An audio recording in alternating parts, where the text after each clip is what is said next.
Hello, everybody, and welcome to the This Week in the Tech Boy podcast. We have so much to talk about today, from the Nothing Phone 3A to some new Adventures in Odyssey updates. We are taping this on the first of the month, so there is a new club episode that is coming out.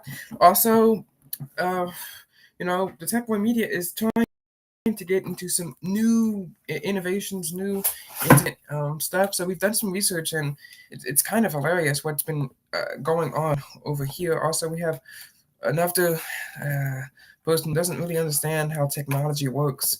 So first of all, let's talk about the Nothing Phone 3A. Hope you guys can see this on the screen. But when this phone, who designed this? I went hands on with the iPhone SE, and we're going to be talking about that next week. You're going to see a video of me going hands on with the iPhone 16e. Sorry, but here's the phone 3A, which I think Nothing may be leaning a bit too much into their A series. I'm not sure. What do you guys think?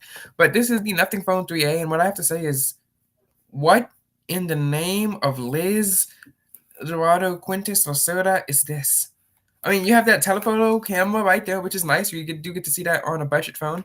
Then we have a flash right here, which, why? Because you have that here, and you got your other cameras. This looks to be a macro camera, so it's probably not even that good.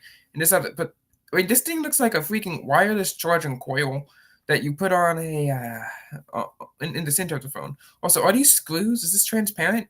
So it's a very interesting design, and is going to be releasing on March 4th, 10 o'clock GMT. So who knows what time that is here in the US. It is running a Snapdragon chip.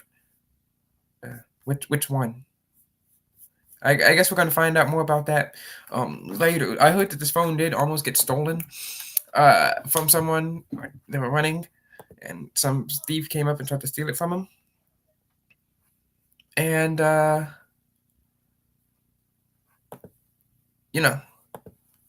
it's good that it didn't leak, but let's look at this video. Audio is going to be muted. The phone 3A design has just been revealed. Periscope camera. So, I'll just fast forward. Okay, so they're going to go back behind. Here's the concept. But it doesn't look like they're going to be telling us any of the specifications. So let's just look at this phone. What do you guys think? It's very, very interesting design.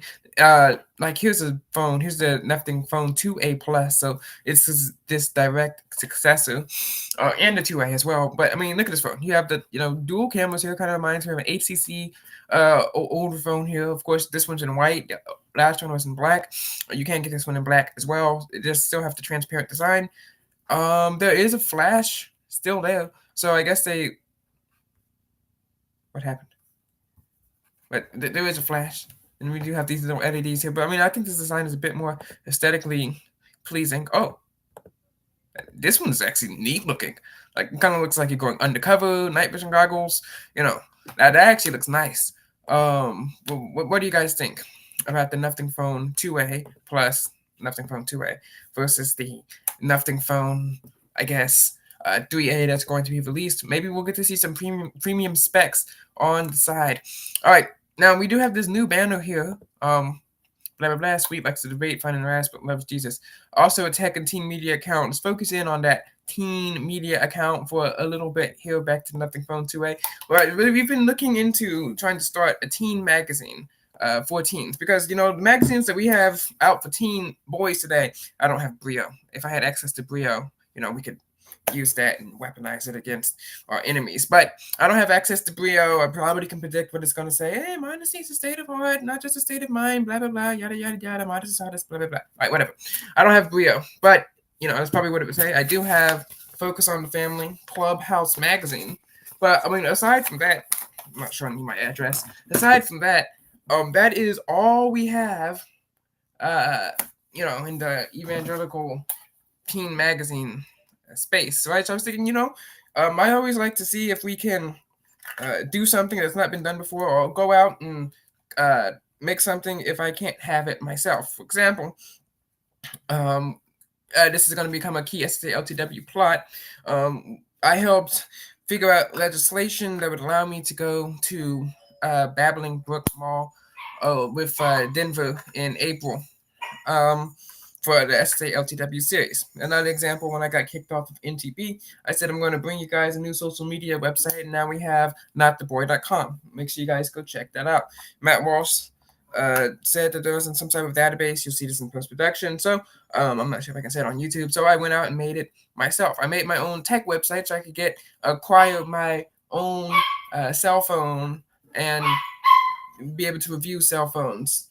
And guess what, guys? I was able to do that as well. So if there's something that is out there, I always like to go out there and go acquire it, go beat it, because I can beat anyone at their own game. And that's why the TechBoy Media is trying to expand into even so much more. For instance, the model, beauty, fashion space. Of course, we couldn't break into that, but we released Ava Harper.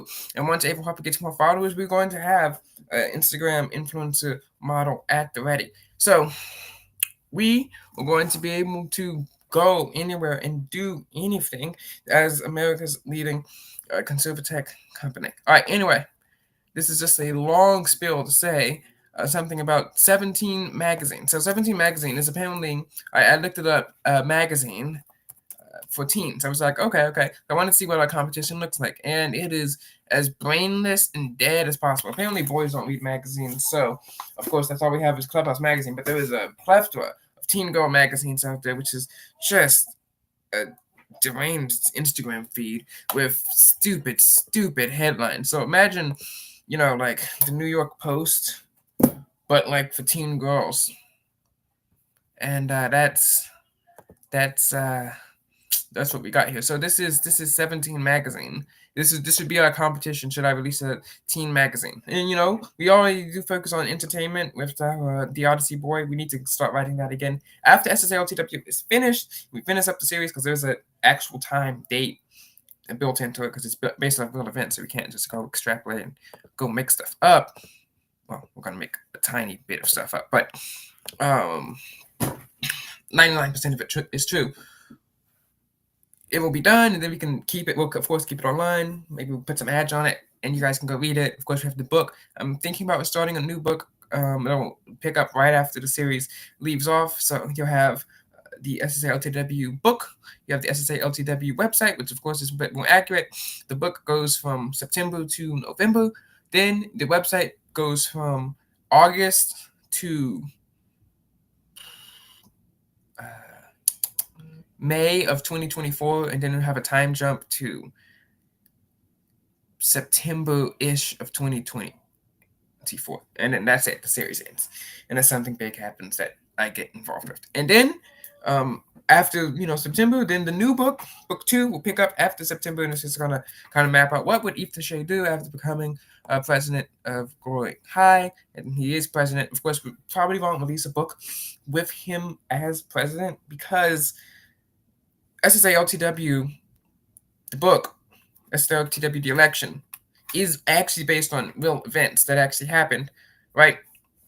But the events post, since Ethan Shea became president, that would dramatically alter everything that happened in December, January, February, March, April, May, June, etc. Right? Like in November, you have Molly over here yapping about smacking kids in the face with the hydro flasks.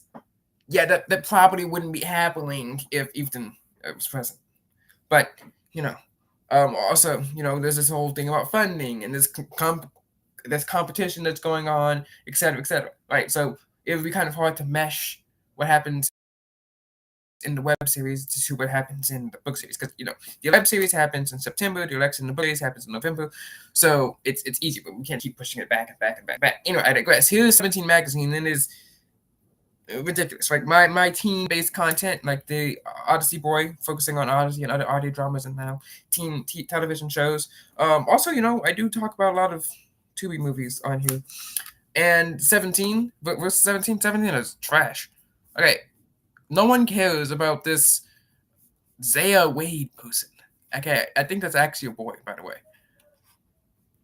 Like, bro, we will never run.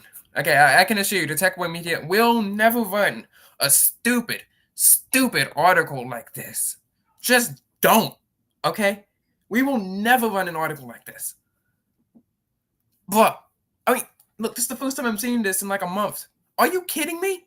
Are you kidding me? These people actually make money. A list of queer and trans resources to consult for support, aid, and more. Good heavens! This magazine sucks. A brief history of the even if you are LGBTQ plus, whatever, which no one actually is, but let's just go along with what they're saying here. Let's just go along for a little bit. Does anyone? You think those teams are actually? Man, I gotta check out what 17 Magazine is saying about this. No, okay, guys. No one cares. No one cares. No one cares. Literally, no one cares. Bro, if I was president, I'd just cancel prom altogether. No, you don't get a prom. And absolutely no one cares. Why is this on a magazine that's meant for? I mean, I'm going to, I guess I'm kind of smart, I have the ability to read. Why is this on a magazine meant for 17-year-old girls? I'm just getting that from the name. Okay. Sorry if there you go. And then you have this, absolutely deranged junk, blah blah blah. And then you have these, oh well, who's doing what at some actress event? Some random guy's leaving some K-pop group that no one cares about. What does BTS mean? Which the only reason I know or care about them is because they released some purple Samsung Galaxy S20 Plus phone, which is S20 Plus phone. Absolutely amazing. Had a time of flight sensor, 6.7-inch curved display edge screen. Like we had that, the S21. Oh, and a micro SD card slot. The S21 Plus was such a downgrade from that phone. I'm not even kidding. Like it had like a plasticky black, which is I kind of defended at the time back then, but in terms of premium materials, that's dang.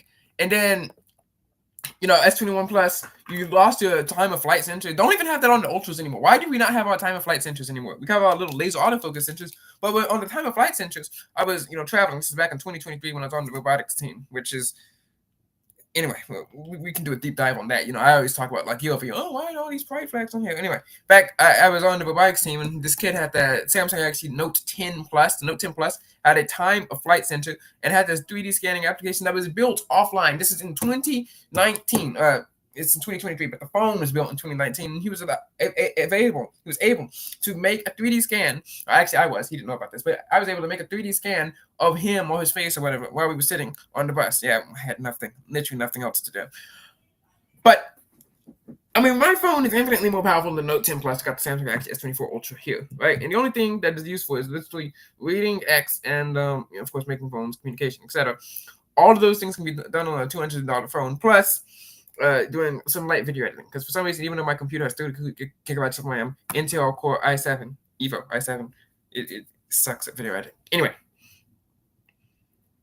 why can we not 3D scan offline on the devices anymore? Literally, why? That's probably even a bigger scandal than this trash website itself, which I can do better. Anything they can do, I can do a lot better. First of all, I can do a lot better just by like wiping half the website. Like wiping this section and that and that and that and that. Like, I don't understand how they're in business. Like, imagine you're a teen girl. Imagine you're a teen girl, right? And you got your apps. You got your Snapchat. You got your Instagram. You got your TikTok, maybe. And then you're like, sometimes I have to go onto Fashion Nova. Yes. See, spending time listening to Gcam, taping them. You learn lots of things. You have to go to Fashion Nova, whatever the Shine or whatever the fashion website is, because I don't have the app. I don't want to be addicted to this app. Which, fine, whatever. So you pull out your iPhone. It's always an iPhone, never an Android. You pull it out, you type it in, and you order your stuff, and you're like, yes, I got to check out 17 Magazine. And it's just a whole bunch of hairstyles and celebrity news of celebrities I've never heard about. Well, except for Addison Rae, because she was in that Livy video of her pretending. Well, actually, it was Livy pretending to be Addison Rae singing the national anthem. Who the heck is Olivia? Olivia Rodrigo. Isn't she like satanic or something? I can't remember. Sabrina Carpenter. She's like a singer, I think. How is this an article? 11 breakup texts that are genuine but get straight to the point. Imagine you're about to break up with someone and there we go again. Teenage dating threat to national security and a failure rate. Hence, getting into a magazine. Like I'm pretty sure magazines used to be a lot better back then. Imagine you're about going to a breakup and you go to 17 magazine and you're like, yeah, guys, I gotta check this out. Let's check out what the breakup text are. It's better than ghosting. Blah blah blah. Blah. Man, they are.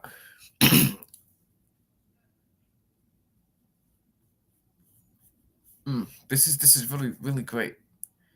And they wonder why ChatGPT is probably going to steal their job. Here's the secret to Olivia Rodrigo's Bambi lashes.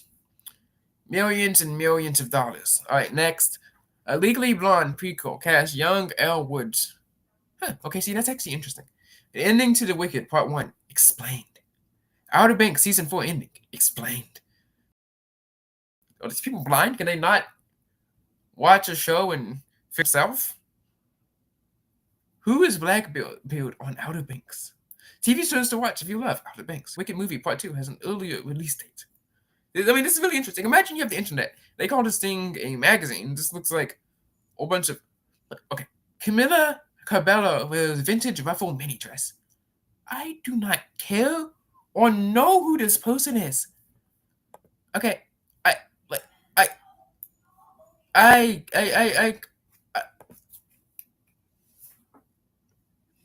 don't care if she dressed up like a puppy and had a pink hat on. I really don't care. And I don't think anyone else cares either. And also, how is this a news article? Like, are these people, are they blind? Camila Cabello wears a vintage ruffle mini dress. Yes, we can all see that from the picture that you stole from her Instagram. Okay? Imagine if you're a celebrity and you post some pictures of your Instagram, and then you have 17 magazine coming in here writing an entire long article yapping about what we can all plainly see in front of our eyes. Camila, that she wore a vintage ruffle mini dress. Now, I don't know that it's a vintage ruffle mini dress because I wouldn't know that. But, I'm pretty sure the readers of 17 magazine each know the 17 different types of dresses that are available to them. Anyway, this magazine is absolutely garbage and trash. But the point of this is that we, as a society, need to have better magazines and better websites for teenagers. Right? I think teenager entertainment is overlooked. Right? Of course, we got our Adventures in Odyssey. We got our, all our radio programs. We got our Clubhouse magazine. Right, that's great. But everyone's not going to be watching Focus on the Family, unfortunately. Right? I mean, they even cut that show. What's that show called? McGee and Me. Yeah, it's from the 90s, right? Where is the good entertainment content for teens that's not, say, on Instagram, TikTok, Snapchat, etc.? Speaking of Instagram, TikTok, Snapchat, there's this woman who's saying, let me see if I can pull it up. She again doesn't understand how these communication apps are used, which is fine. But I mean, if you try to legislate stuff. Speaking of legislation, I heard that Sarah Huckabee, governor of Arkansas, just banned cell phones in school, not in classrooms, which is fine, whatever. Like, what are you going to do with a cell phone in the classroom? But it's just banned it from bell to bell, which is utterly asinine and stupid. Like, please, no, don't ban cell phones from bell to bell. Please don't. Okay. Like, what do you want them to do at lunch? Okay, as long as they're not hurting anyone, just let them use a cell phone. For all that's good. All right, anyway. BX on X says these great, profound words. She is so smart. Quote, keep your kids and teens away from messaging apps like Discord, Telegram, and Snapchat. There is absolutely no reason for them to talk to strangers online. It's best to keep them off the internet entirely, but you must do everything in your power to keep them off messaging apps. Now you might say, oh wow, she sounds so sane. She sounds so great. Until you realize that, okay, no teen except for me is on Telegram. Okay, Telegram is not even popular amongst the teens. Okay, remember, teens try to play like they're complex, but they're not. Okay, they're remarkably simple. Once you get to understand them, they're remarkably simple. Teenagers are not using Snapchat. Let's do this app by app backwards. Snapchat is not used to snap random strangers that you have never met in your life. It's not like you're in some AOL chat room circa 2005 or like this party line. I heard about this blind hacker who would go after people on these party lines, which was essentially a large conference call with all these people on it on the phone, right? And use like chat rooms. You wouldn't know who's in it or who's behind it. That is not what Snapchat is used for. Snapchat is used primarily as an alternative to like phone number with like deleted messages, interesting little filters, and the absolute worst reels of all time, right? But in order to snap someone, you have to know what their Snap ID is. And other than really mega popular stars like on Instagram who might have Snapchats, but just they're not going to respond to, they're just there to like, I guess you can send them memes or make money or whatever. You have to get someone's Snapchat. There's this phenomenon in high school, right? High school Jib Little expert here. There's this phenomenon in high school where you have to get, quote, a girl's Snap or something like that. Which means you have to know them in person to get said Snap. Right? Snapchat is essentially like a phone. It's a phone number. But teens like it because it has filters and other features. And also, it works over Wi-Fi, so teens that don't have unlimited data plans can use it to text their friends. And that's what it's for. Texting friends. Now, you can't say that teenagers are posting inappropriate stuff on Snapchat, which some probably are. I mean, for some reason, teens like to post inappropriate stuff. But it is like a phone number, okay? And there are no, let's go with the phone analogy here. You know, in the old days, you had phone books that listed every number in your city. There are no Snap books that list every Snap account in your city. In order to get someone to Snap, most of the time, you have to know them in person, or at least know of them. And you would know if they are a teen or some random stranger millions of miles away. Okay? So once again, she does not know what she's talking about here. And it's always the people who don't know what they're talking about trying to legislate technology. Like Sarah Huckabee, Ron DeSantis, Kathy Hochul, all these people, these governors and stuff. Stay in your lanes. DeSantis, Huckabee, fine, great governors, whatever. Stay in your lanes and let the people who know technology do the technology stuff. BX, stay in your lane and go out there and do whatever you're doing next. But please, okay, that's not what Snapchat's for. All right, Telegram, again, yeah, there are these things called Telegram channels, but they're all public. And also for Discord channels, mostly public. You can get DMs. But it's more for chat rooms based around a specific community. Okay, I mean there are some chat rooms where it's like open, which is fine because all the messages are open, and Discord does have some filtering built into it.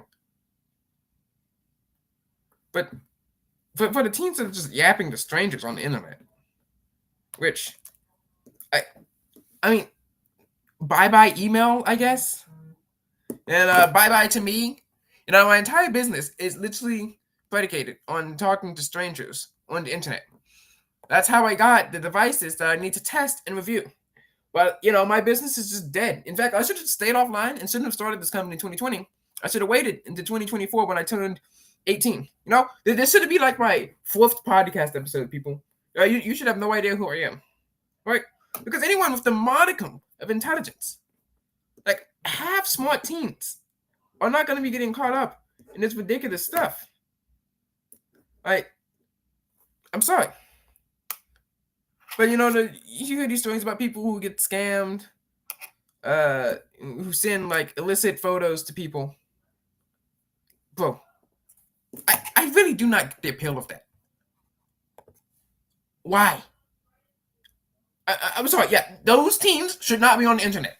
If you are, and this is gonna sound inflammatory, that dumb, no, you should not be on the internet. You just shouldn't be. You probably shouldn't even be allowed to be in the library. Like, you should be sitting at home, like, locked in a room. But please don't lock all of us teens in a room because of these idiot people actions, and especially if you're an adult. What kind of ridiculous scam? Okay, the scam predicates that you send illicit photos to people that you don't know in exchange for very illicit photos. And then, of course, the person, some random person in Nigeria, and they try to ruin your life with it, and they try to extort you thousands, maybe even millions of dollars. Right? That's how the scam predicates. That's how it works. Except the entire premise of the scam is just insane. Like, even if it is someone that you actually know in real life, you can, let's say that you can see them actually texting. So, it's not like someone hacked their account. Why would you send illicit photos of yourself to someone else? And let's even back this up. Why would you even take those photos in the first place? In exchange to see someone else's illicit photos. First of all, why would you give someone undue leverage over you? Second of all, why do you even want to see illicit photos? Third of all, why would you send and take them in the first place? And then when you have to scam with some random AI generated person or some profile picture they see, and you're like, oh, wow, she's so pretty. And she wants illicit photos of me? I've never met or heard of this person a day in my life. Yeah, I'm definitely going to send them. This is definitely not a scam. Uh-huh. Yep. Happens millions and millions. I'm sorry, but I cannot feel sympathy or even show. I have a hard time feeling sympathy, empathy, whatever, to you. Like, that's just brain dead at that point. Brain dead. And even if you send it to them, even if you do that, how is anyone going to prove that those illicit photos are of you?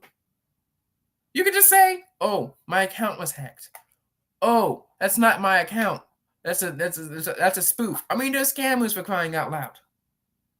Like, I feel a little sympathy for the people who have those photos, just like saved locally on their hard drive, and then they get hacked. I don't know why you take the photos in the first place, but I mean, you didn't ask they get hacked, right? You didn't ask for them to get leaked.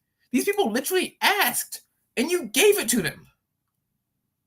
Yeah, those people shouldn't be on the internet, but the rest of the teens that are normal, yeah, please be. Yeah, they can be on the internet. Like, that's just insane. It's insane and stupid. And it's just going to be this hype and paranoia that this happens all the time, which it doesn't. Just be smart. Do not feed into DeSantis or BX or Huckabee hands. Just be normal. Don't send illicit photos to people, and especially random Nigerian scammers. There's so much good that we can do, but no, Team Pack is mad right now. These are the people that lobbied for TikTok to get unbanned for 75 days, and now they're lobbying against her. So yes, teens, just don't be stupid. Okay, just don't. Just don't. Guys, you can never have illicit photos of you leaked if you never take illicit photos. I know, mind-blowing, people, mind-blowing. There will never be a leak of me because it can't happen if you don't take said photos. Absolutely astounding, mind-blowing, people. Speaking of astounding and mind-blowing, we have some sad news for you guys. Like I was saying, Focus on the Family Clubhouse magazine and the club, we have a new episode today.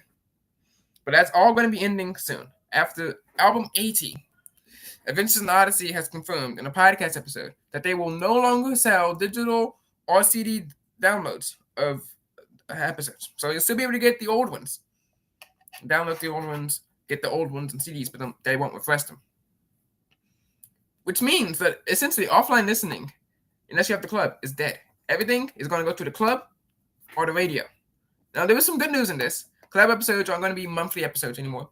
In fact, because you'll have to have the club to listen to every episode, club episodes are just going to become a bit more integrated within the series. And we've even started to see this with Wyatt becoming a Christian on a club episode. So that's interesting because, normally you wouldn't have major life changes on a club episode.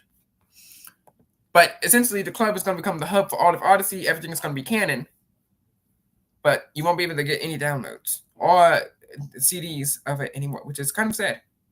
Though I do think this is interesting because this may mean that you'll finally get to hear, you always have the new album. You get 2 new albums a year nowadays. So back before I had the club, I listened to it on the radio. And it'd be the best 12 weeks of my life. 6 weeks there, 6 weeks there. But the rest of the, don't want to sound stupid here, 38 weeks. Yeah, 38 weeks. They keep playing reruns and reruns. And I was fine when I started listening to Odyssey. When they had, in my opinion, the best album, Green Ring Conspiracy plus The Ties That Bind. Ties That Bind being the best album. They also played some Novacom ones daily. So I listened to that on my tablet. But once you hear all the episodes, it would have been nice to hear some of the club episodes on the radio, maybe like a few months, a year afterwards. But with this decline of DVDs and downloads, maybe they'll have club episodes come on to the radio shortly. So listening to the radio, people who only listen to the radio might be able to hear some episodes that they've never heard before, which I think is interesting. I do think that if Focus is going to do that, they should get their club technology a lot better. They're having some outages, and if this is the only way that you can listen to Odyssey, I don't think that's good. Also, you can have some people, we want to get away from screens. And, of course, that means, I guess, you have to wait it for it on the radio because you can't listen to it on your CD player. You can't listen to it, I guess, digital download. So that's kind of sad. Maybe the backlash will convince Focus to still sell CDs, or at least digital downloads. I think they still should sell at least digital downloads. Hike the prices on a bit so that maybe you can push more members to the club, but it costs them nothing to have digital downloads. Anyway, let's talk about what it was like to be a teen in the 2000s, part 1. And this is kind of ties into our whole magazine idea, which I'm really interested in, especially after that disastrous 17 magazine, which is not for children. It's not for anyone. But what do teens do? This is what the author is asking of this article. What do teens do for fun? Like I said, there seems to be a stunning lack of teen entertainment out there. What do you guys think? No, I'm not getting any chats, but of course. Oh yeah, here we have 17 magazine. Here is a physical copy of 17 magazine. Holiday, 150 Dreams Come True. Best CDs ever. Secrets of the SAT. The best boy bands. Drew Barrymore. After Dark. I mean, that kind of seems a bit more interesting than this. I Saved My Dad's Life. Is he worth keeping for the summer? According to have these stupid quizzes. But I was thinking about starting some quizzes as well. 17 magazine. These people are talking about keeping up to date, and it tells you everything you need to know about the teen world, which really, really seems Tubi movie like 2005-esque, stereotypical. Like, recommended acne products, biggest hit songs of the month, Destiny's Child. I thought that was one person. Apparently it's multiple because it's multiple members. The more you know, the more we learn. I mean,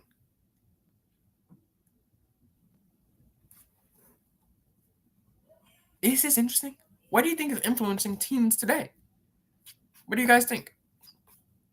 Then you have these room decor, which is also inspired by magazines. I think that the internet is a really, really good thing for society. It's a really, really good improvement. But I don't think that we have enough websites anymore to do anything. Oh, wow. We do get to have some chat here. Hi. Kate says hi. I think she's an actress or a singer. Who's an actress or a singer? I missed this. I missed your chat messages. Sorry. Anyway, I'm going to put this into chat. There you go. This is the blog article. You guys can go read this itself. But I think that the internet has done things that are really, really good for society. And I think it's a really, really good thing with it. I don't think that we have enough websites anymore. Everything's been kind of, and I'm going to actually give a decent criticism of Snapchat and Instagram and these communication apps other than, oh, well, teen may do something stupid. And they should be just, I guess, they magically become sane and smart as soon as they turn 18. Like, as soon as they turn 18, they can use the Discord. They won't fall prey to any scams anymore. Oh, no, sir. No, sir. Yesterday, oh, yeah, they were going to get scammed hard. But today, they're wise, enlightened, in fact. Anyway. There's not enough websites for teens. There's not enough entertainment websites anymore that are actually interesting. Like, we looked at the 17 website. That wasn't interesting. It was degenerate. I mean, it should have been burned by Sodom and Gomorrah. You know, we should have like had it getting legally taken out by someone, not someone, by God legally firebombing their server. Okay, that's what should happen to 17 magazine server, or at least the LGBTQ section of it. I mean, if you want to read about what some actors wore, be my guest. But yeah, there needs to be more like interesting content out there, and I've actually seen this. I actually turned history on YouTube. I found I found something interesting on. Found interesting stuff on YouTube. So I guess I recommend keeping your YouTube history turned on, because it's actually giving me some interesting video essays, which I am going to be releasing a video essay on Monday. This would be the Monday Tech article about the downfall of MSN, Microsoft Network. Microsoft Network used to be really big. They even had devices that you could buy that just gave you access to the internet, which, I mean, we probably need those today now. Like back then, I guess, you wanted a decent desktop, but now no one really does anything on computers anymore. Like, if you just want to have access to the internet, that's good. But of course, MSN is garbage. I mean, let's go over to the. I think I can go to the MSN homepage here, msn.com. No one goes to this on purpose. They do have an app. It's also trash. MSN is also the default homepage of Edge, which is, again, trash. They used to have these web portals here that would lead you to things, but this is what MSN looks like now, guys. I'm not in favor of killing features, but if this one died, I don't think anyone would want it. Anyway, here is MSN. Add. Okay. What? Why does the NSA care how often you turn off your phone? But okay. Another ad. Okay, that's interesting, I guess. Another ad. Big whoop. Oh yeah, Skype is dying. So sad. Okay, that's an interesting article there. Another ad. No one cares. No one cares. Definitely no one cares. Okay. You have these trash news articles, some ad here, some essentially another ad thing here, another more trash news articles, some more ads, and of course, you got your Bing search that no one uses. You got your website, and of course, let's look at the website here. Facebook, trash online games, Outlook.com. No, trash. Just utterly trash. All right, let's see if there's something on YouTube that we can watch. I know Mr. Who's the Boss had the video, because we have to make this go be an hour. And I think there's one more thing I still have to talk about. Once again, my computer for some reason is super duper slow. Like, I don't know why it's so slow when it's like there. Oh, Apple is planning on building a factory for its servers that have Apple Intelligence here in Houston, Texas. So that's interesting. Let's see what Mr. Who's the Boss has to say.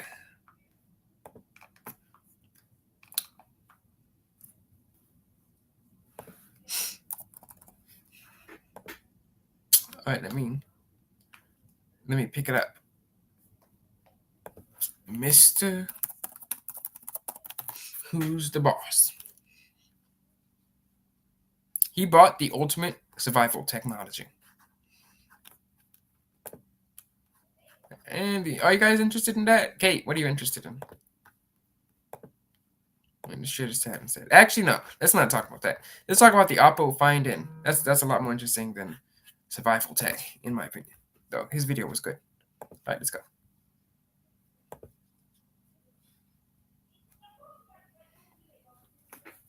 Look how slow this is.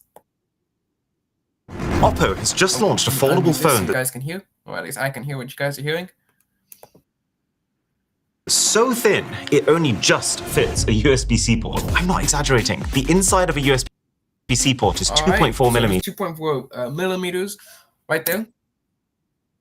Once you add in the structural housing, you get to about 4 millimeters. The Oppo Find N5 Which does mean they could 4.2 have put millimeters. my headphone jack in there, but they didn't. In fact, there's this really, really skinny FIFA phone from like 2014, had a headphone jack, and it was literally coming out of the phone. I think we need to keep lobbying back for the return of the headphone jack, especially on our folding phones. I wasn't like, this doesn't matter because folding phones are going to become, mainstream back in like 2019. I was fine with them not having a headphone jack or SD card slot back then, but now that they're becoming more modern, the size of regular slab phones, they should have all the features that the slab phones took away a few years ago as well. So bring back the slot, bring back the micro SD card slot. Also for folding phones, you have this whole problem other than what are you going to do other than watch videos? Like we need to have more productive applications come to our devices. I've been saying this for years upon years upon years. We need more applications that can harness this power. My video editor of choice also is locked. Motion Ninja is locked into vertical. So, I mean, I can open up 4 instances of Motion Ninja like side by side on a folding phone. It's not really useful. We need to have more applications that leverage this, and that's the same thing on PCs as well. Like, is computer technology dead? Like, what do you guys think? Anyway, come on. Stick when unfolded. And somehow, that's not even the best bit. It's also meant to be much faster than the competition with a longer battery, better especially for a phone that has. Man, I'm really gonna have to stutter this down. 360p, especially a phone that has dual screens. You have to have a good battery in it as well. I don't understand why Samsung has 2,200 milliamp hour cells in its fold.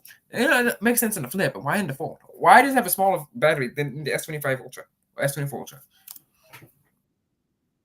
Cameras, along with just a whole load of tech that no one expected, like new signal enhancement, the most powerful image generation that I've ever seen on a phone. I mean, it's interesting, but I mean, look at this watermark.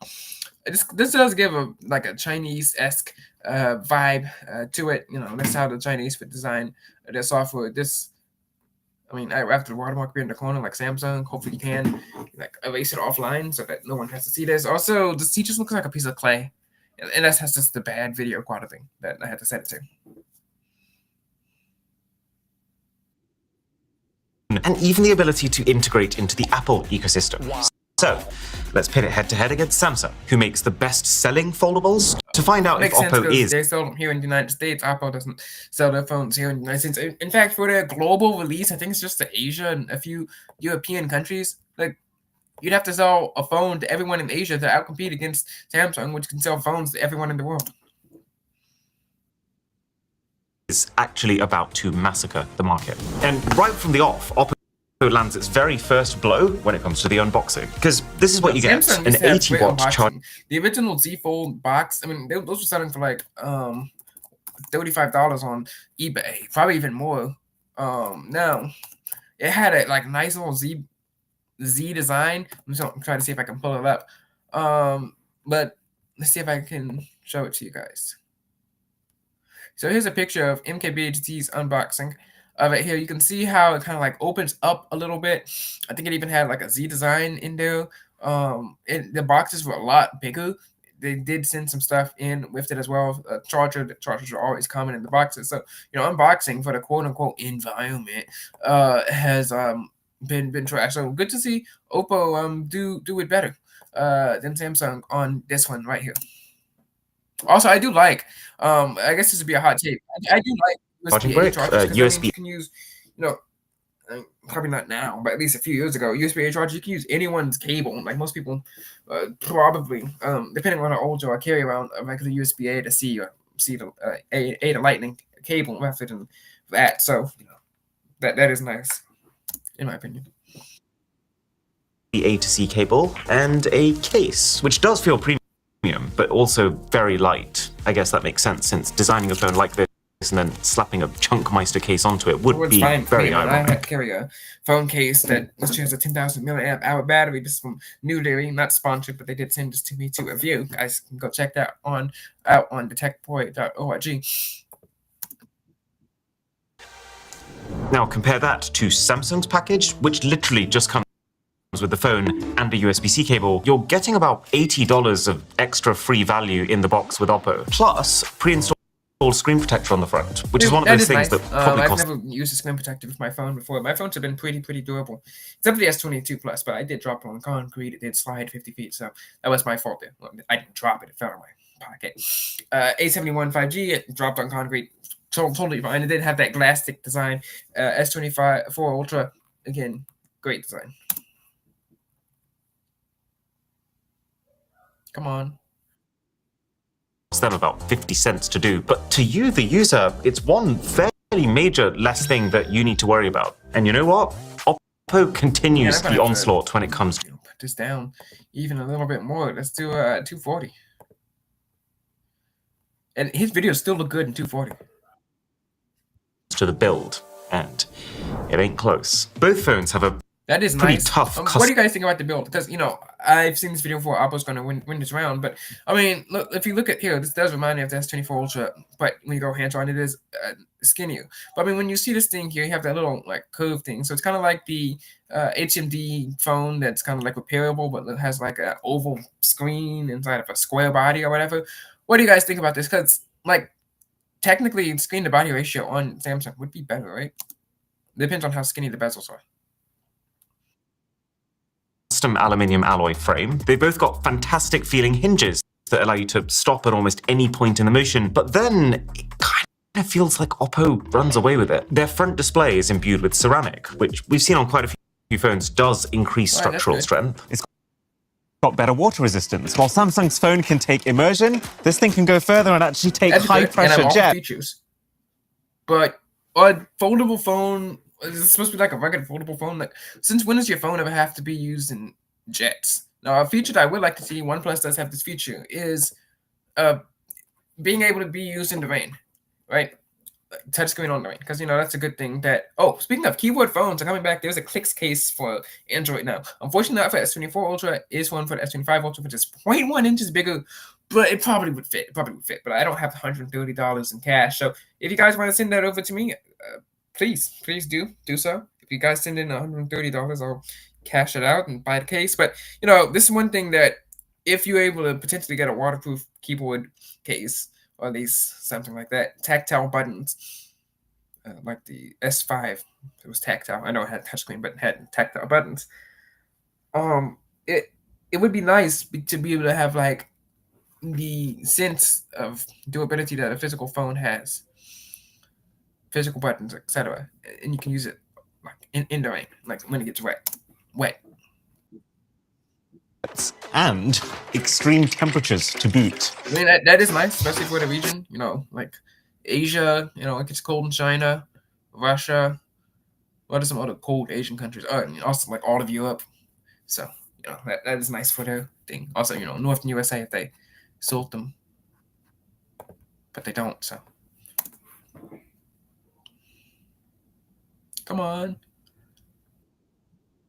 For my extreme lifestyle. And just zooming out for a second, the fact that it's even close, let alone ahead in terms of durability, is quite insane, considering that Oppo is also almost 30% thinner. You know, most of those durability improvements, other than like the water stuff, is because, actually the water stuff might be because it's thinner, because the hinge is, you know, closer together. It's because of that ceramic screen and shield display technology that they have on there.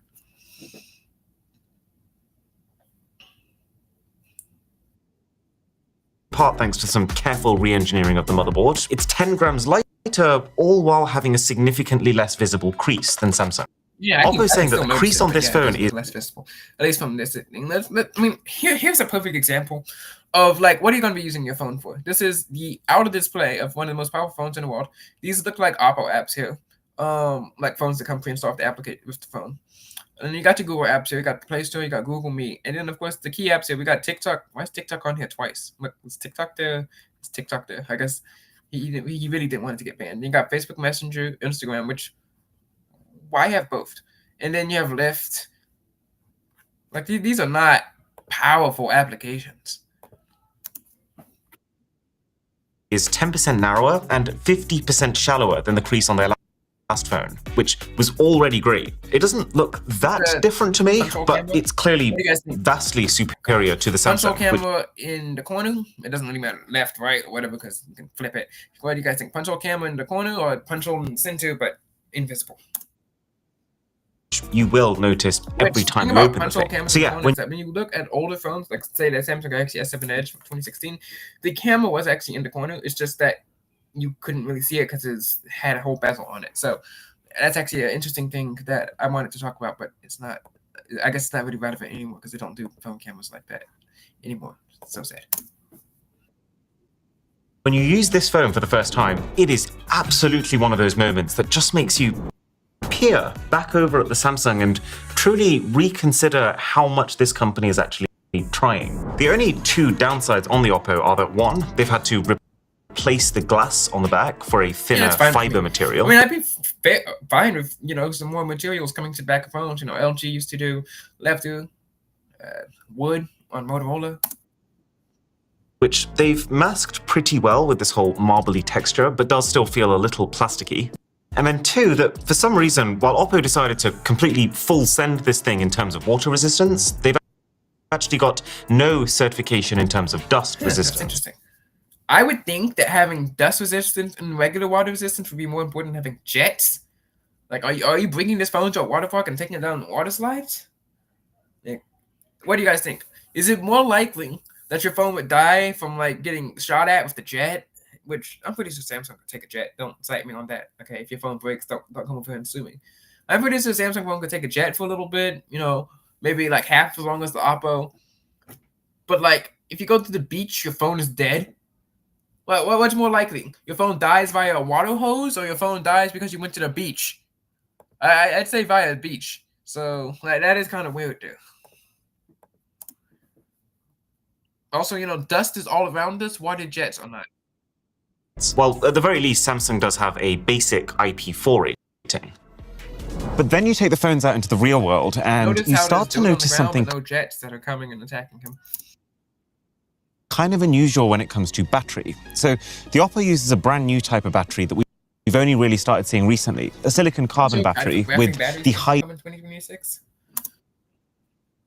silicon content so far. You can think of silicon carbon batteries as just more energy dense than traditional lithium-ion batteries. And so what this means is that within less space, this phone has managed to squeeze in a Samsung should really put a 5,000 mAh battery. And of course, because they're split, because of physics or whatever, 5,000 mAh battery on this is not going to be as good as 5,000 mAh battery on a slab phone.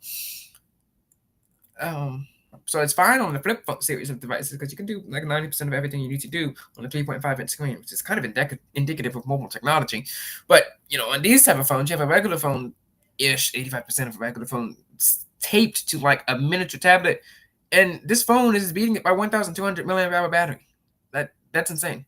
And that's even if we give it the benefit of the doubt, that's still 1,000 if you were to take 2,000 mAh on it. The battery's just split between halves. Come on.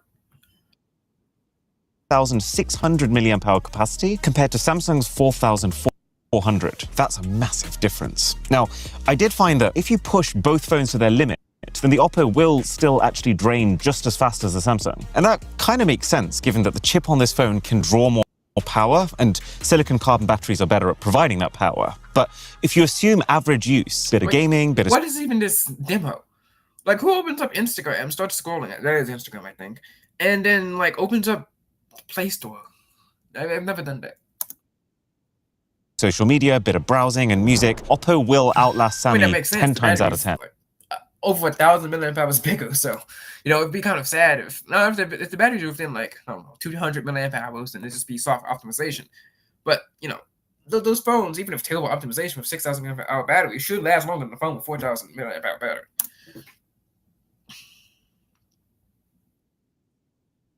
Not to mention the other flip side of this more conductive battery is faster charging. While Samsung takes around 90 minutes to fully charge, Oppo takes about 50. That's so embarrassing for Samsung because their battery is smaller and Oppo's battery is bigger. So, Samsung should be winning, or at least tying this thing. Remember, in that time, it's charging up a 25% bigger cell, plus faster wireless charging too, 50 watts versus 15 So I watts. do wonder that with the silicone camera right here, how hard would it be to get on the charger? You know, there's no such thing as MagSafe on here, so I like to see how what it does too. Frankly, it's just embarrassing for Samsung since Oppo is doing all that with a new coil specifically made for the phone because it's 40% thinner than normal. Okay, so Notice that that's TV 4 too. points. Like this is a Samsung TV. It's called the Frame, I believe. Great art pieces on there. Kind of looks real. Like look at this. It's brown around there. That's a TV. To Oppo, 0 to Samsung. But fine, Samsung's got screens at least, right? I mean, that's kind of what they do. Literally every TV in this house is a Samsung TV. Nope. And it's really funny because Oppo has kind of just pulled a Samsung here. So when you open both phones up, you'll immediately notice that Oppo's is the bigger screen. It's higher resolution and it's largely could just be the wallpaper.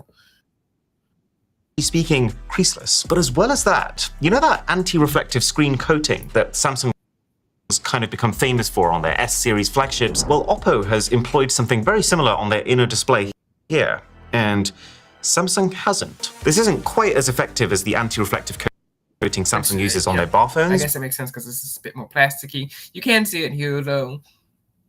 I've been hands-on with this phone. I haven't really noticed anything. It could just be the lighting. I haven't taken it outside. You know, this is in the Samsung store. But it's better than the no coating that they have on their foldables, actually making Oppo now the one with the more readable screen. Oh yeah, and the Oppo also has the better cover screen on the front. See, if you look at Samsung in isolation, it feels like they're making really good progress here. Their first foldable looked like this, and each generation we've seen this cover screen get a little bigger, a little closer to the edges, and the hinge on the side being pulled in to more and more closely resemble just a normal bar phone. But it's only when you put it side by side with the Oppo that you're reminded, oh yeah, this is a bar phone. Oppo is wide enough to feel like a genuinely natural aspect ratio for typing. But here you can see it in a better shot there. You have your curved screen, but it's a bit more boxed off as well. It'd be nice if that's like an antenna or something. Weighs almost the exact same as a standard iPhone 16 Pro Max. It's got Pro Max phones are heavy. You know, have the titanium frame, the glass back, and 6.7, 8, maybe 9 inches. Phone thickness too, so I don't feel like I'm carrying around a third leg in my pocket. And so seeing that you can have all of that suddenly reminds you Samsung isn't quite there. I don't really like these two weird-looking corners, and also Samsung as well. So I'd like to see what the screen to body ratio of that is. If they even consider a bezel, if they consider that like housing. Samsung's displays are a bit brighter when you're outdoors, but you know, if I had to pick one. Oh, what about the inner screen? Is it brighter? Come on. Oof, man, this is taking all day. Wait, I guess we can go lower. Here we go. 144. I would still, on balance, prefer the Oppo's set of screens. So, it's turning into a bit of a bloodbath right now. No, a bloodbath? What about performance? Bloodbath? Yeah, the Oppo has that too. The thing's using the next generation. As this phone came out in like 2025, and Samsung came out summer 2024, so. Snapdragon 8 Elite chip, as opposed to the Samsung, which uses last year's chip. Came out this is basically like powered by the thing that you could expect Samsung's next foldable that will come out in the summer to be powered by. And so it's not hugely surprising to see that it came out a good 35. Interesting. I'm going to read this out to you if you can't see. 5925 compared to 4326 here. But then, like, what are you going to use this power for? What game, guys? Which the games, mobile computer games, have essentially just become fun benchmarks for your computer, right? It's like a contest that doesn't matter.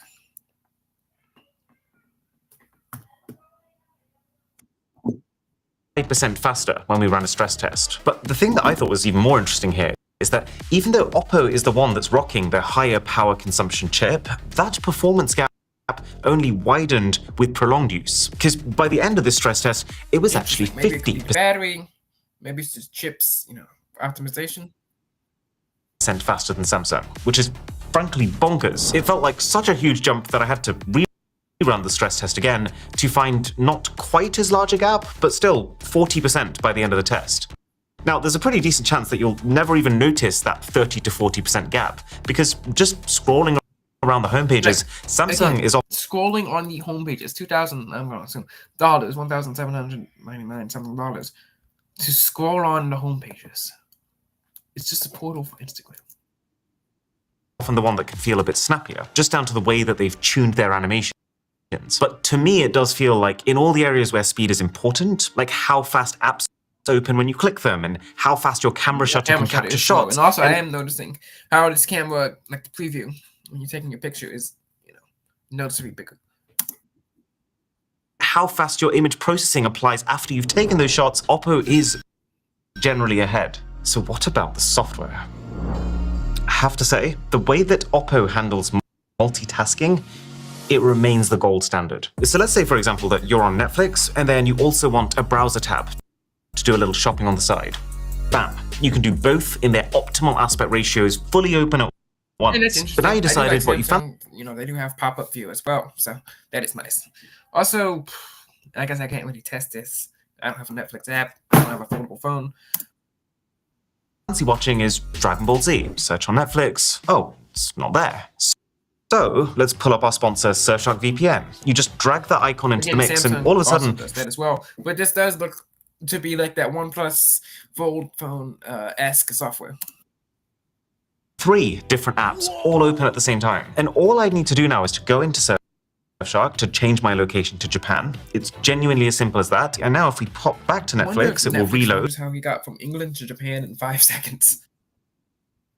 And Dragon Ball Z, there it is. We can click it, we can watch it. It completely opens up the content that you can get into. And it ramps up. Because then, let's say that you've decided what it is that you want to buy over here. Now you're left with the incredibly fiddly task of adding your details in. Except, it's not fiddly at all here. You can still get your communications forwarded to multitasking is sick. And there's a few more things that Oppo software as well, but Samsung does have their pop-up view. They do have their edge screen, and of course they do have their split screen.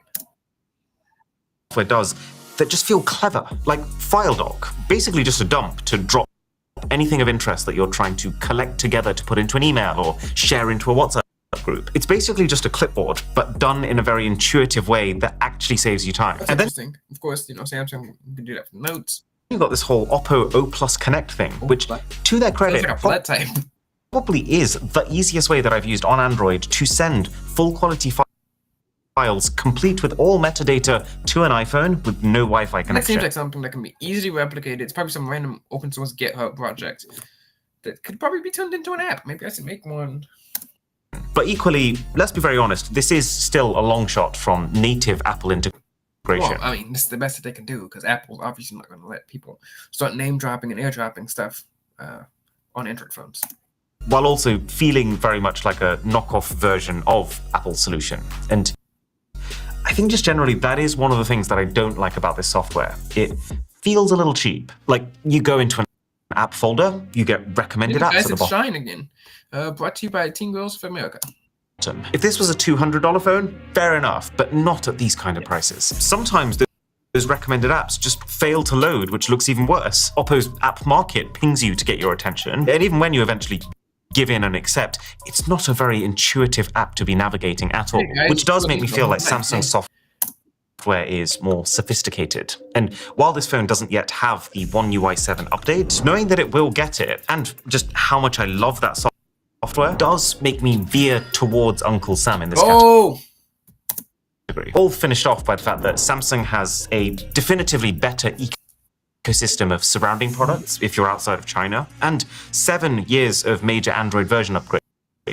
Oppo phones tend to get 4. It's pretty much the same story when it comes to AI features. Like this Oppo phone is doing some very interesting stuff. Like you can pull up any photo on this phone, click Enhance Clarity, boom, straight up detail up. I mean, Samsung also has that on.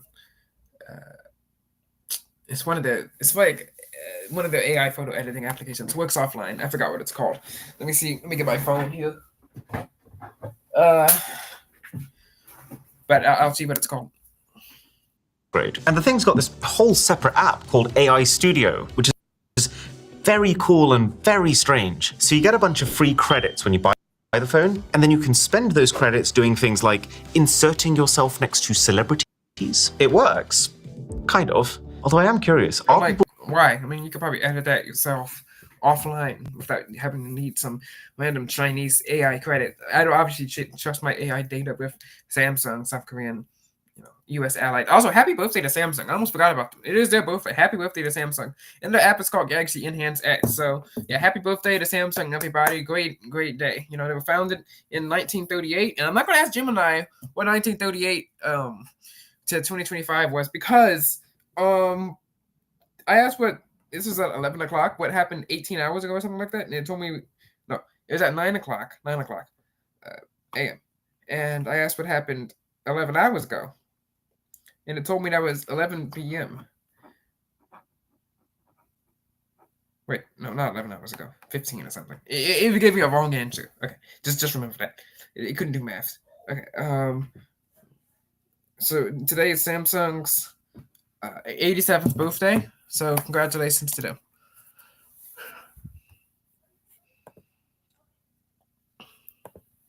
Uh-oh. people using stuff like this to make it seem like they actually met those people? And if they're not, then what are they doing with it? I've managed to turn myself into a rather handsome, if I might say, pirate. I mean, that's nice, but Photoleap can do that. This is powerful AI, hence the credits to stop people spamming it. And it's not just creating brand new images, you can also reimagine existing images into new styles. And it is very, very, very effective. This looks like a film, but okay. Highest quality image generation I've seen baked into a phone. Interesting, though, that it's given Drisha an entirely new ethnicity. There's an Asian filter, but okay.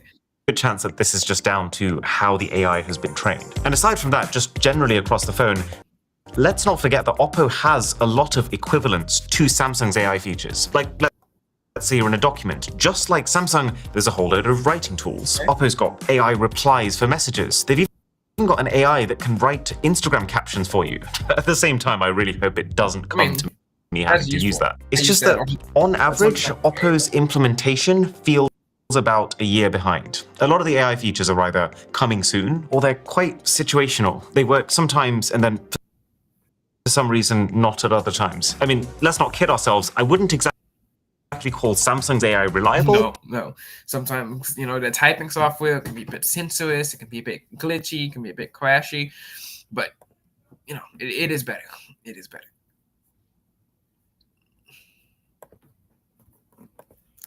But at the same time, if I had to lean on one of these, I would still rather lean on this. And similarly, one of the things that Oppo is boasting loudest about with this phone is Link Boost. This AI system combined with a 360-degree antenna architecture, which should improve signal by 20 to... How can AI improve your signal? It's not like it's a satellite that can pan and search for its satellite in the sky.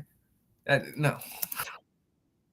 30% in weak areas, but I've tested it multiple times in multiple locations, and I can't see any consistent. I mean, how is AI supposed to assume your signal? I mean, I can get how it can enhance images, how it can enhance videos, text, etc. How's it supposed to invent a signal where there is none? It's like that Vincent Odyssey episode where Eugene uses his phone from like 2005, it's probably a flip phone, to go into manual mode and make a call from a kid's radio tower. What?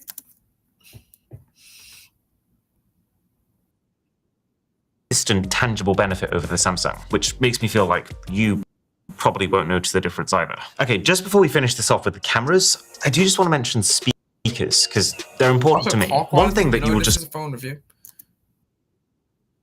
Generally notice as tech gets thinner is speakers get worse, because they have less space to be able to push air to create the sound. And that's the case here. Oppo's done a good job, I'd say, to make it not suck, but it definitely lacks the satisfying richness of Samsung speakers. Skinniness is not all it should be. Now, cameras are one area that I was expecting Oppo to absolutely destroy Samsung at. But when you use this thing, you realize that cameras are one thing that Oppo has majorly compromised on. Stupid flash. It'd be nice if they could put the flash there, maybe put the H. Yeah, I'm not sure. Maybe I could play around with it. this phone specifically to hit their thinness goals. The main camera is decent, but I do think Samsung has more true to lighter in here. Though I will say this window does kind of look overexposed compared to the window here. That's one of the things I don't like. Like I like being able to shoot through a window. That's nice. life colors, and also it's just a bit more flattering. Oppo has this quite crunchy, contrasty look that I don't think is for everyone. The ultra-wide camera on Oppo is just bad. It's an 8-megapixel camera compared to Samsung's 12. And that is a massive resolution gap. Oppo's just doesn't even look fit for a 2025 phone. That said, Oppo does have a better internal selfie camera than Samsung, rather than, you know, the under-display camera. Which is, I mean, it's not hard. I'm pretty sure my fridge has a better camera than this thing. Since Samsung decided to go for an under-display camera that's capped at 4. I repeat, 4 megapixels. Yeah, he did and that head Oppo shake just like that Mr. Beast contestant, like. Also has better zoom. Both have 3 times optical zoom, but Oppo's 3 times optical zoom camera is 50 megapixel compared to Samsung's 10. And boy, you can tell. There is some more fake AI enhancement going on Oppo, but even just that aside, man, even at 144p, this, oof. There's more information too. Also, shout out to Oppo for turning this telephoto zoom camera into the macro camera too, because most phones just use their ultra-wide camera. But Oppo has given this telephoto camera a super short focusing distance, so it fills that role instead of the ultra-wide. And this is the way to I wish my phone had go. A you get less macro mode. I mean, I can still take them, but there's no dedicated mode like on the A715G, which had a trash macro camera, but it was there nonetheless.